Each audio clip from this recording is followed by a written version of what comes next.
اللہ تم سے وعدہ کرتا ہے تمہارے مال کو بڑھائے گا اور تمہیں بخشے گا۔ اللہ نے 2 وعدے کیے ہیں اس آیت میں۔ سورہ بقرہ کی آیت ہے کہ اللہ تمہیں بخشے گا بھی اور تمہارے مال کو بھی بڑھائے گا۔ تو انشاءاللہ عز و جل اگر آپ تھوڑے سے مال میں سے تھوڑا سا بھی صدقہ کریں گے تو مال کے اندر بڑھوتری ہوگی۔ اور دوسری حدیث پاک میں حضور صلی اللہ علیہ وسلم نے فرمایا، میری عزت و جلال کی قسم، میں نے کوئی بندہ نہیں دیکھا جس نے اللہ کی راہ میں خرچ کیا اور پھر وہ تنگ دست ہو گیا۔ تو اس لیے جو ہے ایک چیز تو یہ کہ راہ خدا میں مال خرچ کرنا یہ مال کو بڑھانے کا سبب ہے۔ دوسری چیز درود پاک کو کثرت سے پڑھیں۔ درود پاک جو ہے ہر کام کے لیے بہتر ہے۔ کسی پر اگر قرض ہے تو درود پاک کثرت سے پڑھیں۔ اگر مال تجارت نہیں چل رہی ہے، نقصان ہو رہا ہے، کثرت سے درود پاک پڑھیں، اللہ تبارک و تعالیٰ اس میں برکت عطا فرمائے گا۔ سلطنت عثمانیہ کے ایک بادشاہ گزرے سلطان عبد الحمید، جو تقریباً آخری بادشاہ تھے، بڑے متقی پرہیزگار تھے۔ ان کے زمانے علامہ یوسف نبہانی رحمۃ اللہ تعالیٰ نے اپنی کتاب کے اندر واقعہ ذکر کیا کہ ان کے زمانے میں ایک بندہ تھا جو بڑا قرض میں ڈوبا ہوا تھا۔ 300 درہم یا دینار اس پر کچھ قرض تھا۔ تو جو قرض مانگنے والا تھا وہ مطالبہ بار بار کر رہا تھا اور ان کے پاس کچھ تھا ہی نہیں دینے کے لیے۔ اس نے جا کر قاضی کے پاس مقدمہ دائر کر دیا۔ قاضی نے ایک ڈیٹ دے دی کہ اس ڈیٹ سے پہلے آپ کو جو ہے پیسے ادا کرنے، ورنہ آپ کو جیل میں ڈال دیا جائے گا۔ یہ بندہ کام کے لیے جاتا، کام بھی نہیں ملتا، مسجد میں آتا اور بیٹھ کر درود پاک پڑھتا رہتا۔ تاریخ بالکل نزدیک آ گئی، درود پڑھتے پڑھتے اور دعا کرتا رہا کہ یا اللہ کوئی نہ کوئی راستہ بنا۔ آنکھ لگ گئی، آقا صلی اللہ تعالیٰ علیہ وسلم کا دیدار ہوا۔ حضور صلی اللہ تعالیٰ علیہ وسلم نے فرمایا کہ جاؤ عبد الحمید سے کہہ دو وہ تمہارا قرض ادا کر دے گا۔ اب آنکھ کھلی تو اس کے بعد وسوسے آئے کہ عبد الحمید سے جا کر کہوں گا تو وہ دلیل مانگے گا، کہ ایسے تو کوئی بھی آ کر کہہ سکتا ہے کہ حضور نے فرمایا کہ قرض ادا کر دے، بتاؤ کوئی دلیل تو۔ پھر سوچنے لگے اور اس دن نہیں گئے، پھر درود پاک پڑھتے رہے۔ دوسرے دن خواب میں حضور کا دیدار ہوا۔ حضور نے فرمایا جاؤ اور ان سے کہہ دینا کہ تم اتنی مرتبہ درود پاک پڑھتے ہو اور کل تم نہیں پڑھ پائے تھے، یہی دلیل ہے اور تمہارا وہ قرض ادا کر دیں گے۔ تو پھر دوبارہ جو ہے اس دن وہ بندہ گیا، وہاں جا کر سلطان عبد الحمید کو بتایا تو سلطان عبد الحمید نے کہا واقعی میں کل رات کو درود پاک نہ پڑھ پایا تھا۔ تو پھر اس نے 900 دینار دیے اسے، کہا کہ 300 تیرا قرض ادا کرنے کے لیے، 300 جو تو نے مجھے خوشخبری سنائی کہ حضور کی بارگاہ میں میرا درود جو ہے مقبول ہو چکا ہے، اور 300 تجھے کاروبار شروع کرنے کے لیے میں دے رہا ہوں۔ وہ 900 لے کر وہ واپس آیا اور قاضی کے پاس جا کر جب پیسے دیے تو جو پیسہ مانگنے والا تھا اس نے کہا اس کے پاس تو ایک موٹی بوڑی بھی نہیں تھی، اس کے پاس یہ پیسہ کہاں سے آیا؟ اس نے ضرور کہیں نہ کہیں چوری کی ہے۔ بالآخر قاضی کے سامنے انہوں نے بتانے سے ہچکچاہٹ محسوس کی۔ جب قاضی نے کہا کہ بتاؤ کہاں سے آیا پیسہ، تو انہوں نے پورا واقعہ بیان کر دیا۔ اب قاضی نے کہا کہ میں جو ہے تمہارا قرض ادا کروں گا، تم قرض ادا نہیں کرو گے۔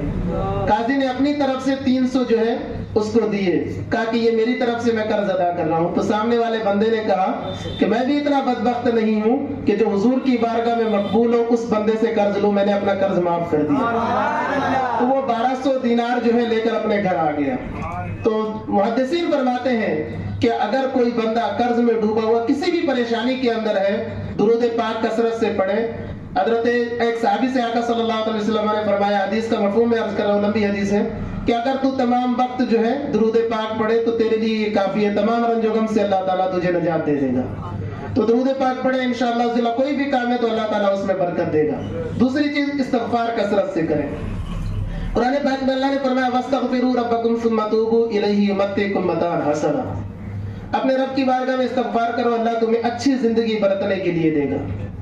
دوسری جگہ قرآن پاک میں اللہ تعالیٰ فرماتا ہے وَاسْتَغْفِرُوا رَبَّكُمْ ثُمَّ تُوبُوا إِلَيْهِ يُرْسِلِ السَّمَاءَ عَلَيْكُم مِّدْرَارًا وَيَزِدْكُمْ قُوَّةً۔ اپنے رب کی بارگاہ میں استغفار کرو، اللہ تبارک و تعالیٰ تمہارے لیے بارشیں برسائے گا اور تمہاری طاقت کو بڑھا دے گا۔ تیسری جگہ اللہ قرآن پاک میں فرماتا ہے اللہ کی بارگاہ میں استغفار کرو وَيُمْدِدْكُمْ بِأَمْوَالٍ وَبَنِينَ۔ اللہ تمہارے مال اور اللہ تمہاری مدد کرے گا مال کے ذریعے سے اور اولاد کے ذریعے سے۔ اللہ کی بارگاہ میں استغفار کرو۔ تو اچھی زندگی سے مراد یہ ہے، اور اللہ نے صاف طور پر قرآن میں فرمایا مال اور اولاد کے ذریعے سے مدد کرے گا۔ محدثین مفسرین فرماتے ہیں کہ کوئی بندہ کسی بھی پریشانی کے اندر ہے، وہ کثرت سے استغفار کرے، اللہ تعالیٰ اس کی پریشانی دور فرما دے گا۔ استغفراللہ ربی من کل ذنب واتوب الیہ پڑھے۔ کسی کی اولاد نہیں، کثرت سے پڑھے۔ حضرت حسن رضی اللہ تعالیٰ عنہ اور حضرت امیر معاویہ ایک مرتبہ بیٹھے ہوئے تھے۔ ایک بندہ آیا، عرض کی حضرت امیر معاویہ سے کہ حضور میری اولاد نہیں ہے۔ تو حضرت امیر معاویہ نے فرمایا حضرت حسن سے پوچھو۔ حضرت حسن نے فرمایا استغفار کثرت سے کیا کرو۔ وہ بندہ استغفار کرنے لگا، دن میں 700 مرتبہ پڑھتا۔ ایک زمانے کے بعد اس کی دوبارہ حضرت امیر معاویہ سے ملاقات ہوئی، پوچھا اولاد ہوئی یا نہیں؟ تو عرض کیا اللہ کے فضل سے 9 بیٹے ہیں میرے۔ حضرت حسن نے جو ہے عمل بتایا تھا، وہی عمل میں نے کیا۔ کہا کہ حضرت حسن سے اب ملاقات ہو تو پوچھنا کہ یہ عمل کہاں سے بتایا۔ جب حضرت حسن سے پوچھا تو حضرت حسن نے فرمایا میں نے قرآن ہی سے بتایا۔ اللہ نے فرمایا وَيُمْدِدْكُمْ بِأَمْوَالٍ وَبَنِينَ، اللہ تمہاری مدد کرے گا مال کے ذریعے سے اور اولاد کے ذریعے سے۔ قرآن پاک میں اللہ تعالیٰ نے صاف طور پر فرمایا ہے۔ امام احمد بن حنبل رحمۃ اللہ تعالیٰ علیہ فرماتے ہیں خود، اور امام احمد بن حنبل وہ ہستی ہیں جنہیں 7 لاکھ حدیثیں یاد تھی۔ امام احمد بن حنبل رحمۃ اللہ تعالیٰ علیہ فرماتے ہیں کہ ایک مرتبہ میں ایک سفر پر تھا، ایک مسجد کے اندر حاضر ہوا اور مسجد کے اندر بیٹھا تھا، تو مسجد کا جو متولی تھا وہ تھوڑا بدخلق تھا، اس نے مجھے مسجد سے باہر نکال دیا۔ میں آ کر سیڑھیوں پر بیٹھا تو اس نے دھکا دیا مجھے، میں نیچے گر گیا۔ تو سامنے ایک بندہ کھڑا تھا، اس نے مجھے اٹھا لیا ہاتھ پکڑ کر اور اپنے ساتھ گھر پہ لے گیا، لیکن میں نے اس کو دیکھا وہ استغفار ہی استغفار کرتے جا رہا ہے۔ گھر پہ گئے، کھانا کھایا، میں نے اس سے پوچھا کہ خدا کے بندے تو اتنا استغفار کرتا ہے، اس سے کیا فائدہ ہوتا ہے؟ تو اس نے کہا کہ آپ یہ مت پوچھے کیا فائدہ ہوتا ہے، آج تک اللہ کی بارگاہ میں جو بھی میں نے دعا کی اللہ تعالیٰ نے میری دعا قبول فرمائی ہے، سوائے ایک دعا کے۔ تو میں نے پوچھا وہ کون سی دعا ہے؟ کہنے لگے کہ وہ دعا یہ ہے کہ میں نے اللہ کی بارگاہ میں دعا کی تھی کہ اللہ مجھے امام احمد بن حنبل کی زیارت ہو جائے، میں ان کا دیدار کر لوں۔ وہ دعا قبول نہیں ہوئی، اس کے علاوہ ساری دعائیں قبول ہوئی ہے۔ امام احمد بن حنبل فرماتے ہیں مجھے جانتے ہو؟ کہا نہیں، کہ میں ہی ہوں جسے اللہ تبارک و تعالیٰ نے آپ کے قدموں میں ڈال دیا۔ تو استغفار کی بے شمار فضیلت ہے۔ تو 2 چیزیں بندہ اپنا لے، ایک تو رزق حلال، کیونکہ یہ دعائیں وظائف یہ سارے قبول اسی وقت ہوں گے جب کیا نام ہے رزق حلال بندہ کھائے گا۔ تو رزق حلال کھائے، اور اس کے بعد یہ چیزیں 2 چیزیں، ایک درود پاک، ایک استغفار، تیسری چیز دعا کو لازم کر لے اپنے لیے ہر نماز کے بعد، انشاءاللہ عز و جل تمام پریشانیاں دور ہو جائیں گی۔ اللہ تبارک و تعالیٰ سے دعا کہ جو میں نے کہا اس پر مجھے عمل کرنے کی توفیق عطا فرمائے، ہم سب لوگوں کو عمل کرنے کی توفیق عطا فرمائے۔ وما علینا الا البلاغ۔